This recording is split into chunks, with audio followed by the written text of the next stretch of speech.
Hi, it's Tanya, and it's Talk About It Tuesday. And as we go into our third week of celebrating Black History Month, today I would like to spend a little bit of time talking about normalizing having discussions around mental health and the Black community. In the recent months, we've seen beauty queens, athletes, political activists succumb to a point to where either they have taken their own lives or they've come out and saying that, mentally I'm just not in a space to where I can continue to compete, or acknowledging that they need space.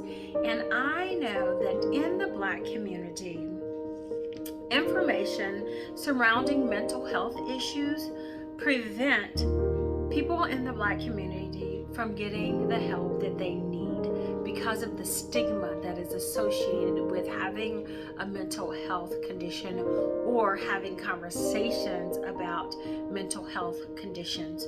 So what I did is I put together a little bit of resources and information from different sites. I looked at the National Alliance for Mental Illness, Black Mental Health, Psychiatry.org, Melanin and Mental Health.com, and McLeanHospital.org, and was able to gather a lot of information that I'd like to share with you today. And one thing that we know is since 2018, for the first time in history of research, the rate of suicide among Black children between the ages of 5 to 12 has exceeded that of white children. And more than a third of elementary school age suicides involve Black children. And at one point, there was no record of that. But you think, 2018, that's just a couple of years ago. And our children are faced in situations and circumstances where they have turned to where they feel like they have no hope and no outlet, and they're taking their lives. And not only is it impacting our children, it's impacting the adults. And why is that?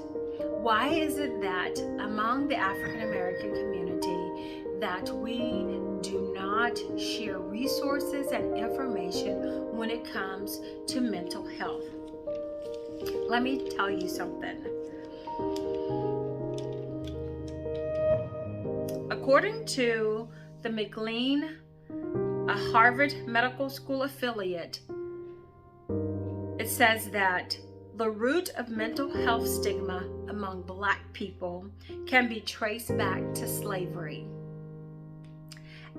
At a time, it was commonly thought that slaves were not sophisticated enough to develop depression, anxiety, or other mental health disorders.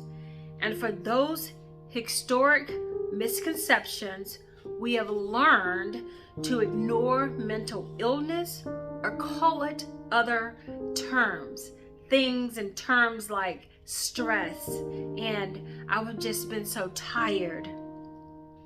Well, Dr. Christine Crawford, MPH, says that therefore using those terms as stress and being tired, we've passed on the deception that depression and other illnesses that are passed from generation to generation, leaving many with the belief that a psychiatric disorder is a personal weakness.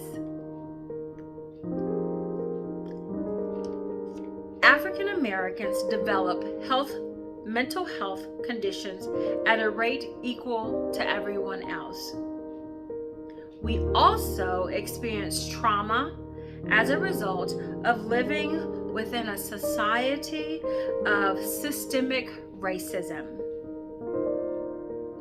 However, Black people are far less likely to seek care because of the stigma related to mental health. What are some of the mental health conditions? And what is a mental health condition? A mental health illness is a condition that affects a person's thinking, feelings, or mood.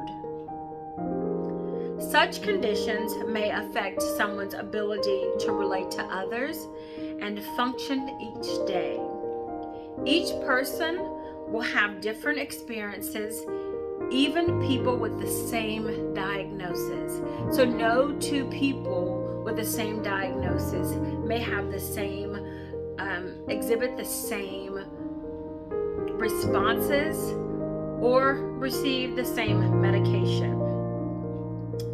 Some mental health conditions, such as schizophrenia, PTSD, bipolar, borderline personality disorder, ADHD, OCD, depression, anxiety, eating disorders, suicide, addiction, and so many other mental health conditions are impacting our Black communities at an alarming rate. And until we normalize having discussions and conversations about mental health and making it okay to seek help, then we will continue to have a large number of suicides where people are just feeling like there's no hope, and that results into people taking their own lives. Your beauty, your physical physique, your financial status, none of those things can keep you from having mental health issues or experiencing times where you may have a mental health condition. But what I would like to encourage for our African American people, for our Black people, for our Black community is to normalize asking for help and seeking help. Not only for us to be able to ask for help, but to be receptive and to remove the stigma that has plagued our community for decades and for centuries with there's something wrong with you when you're not okay. That there's something wrong with you when you feel your feelings.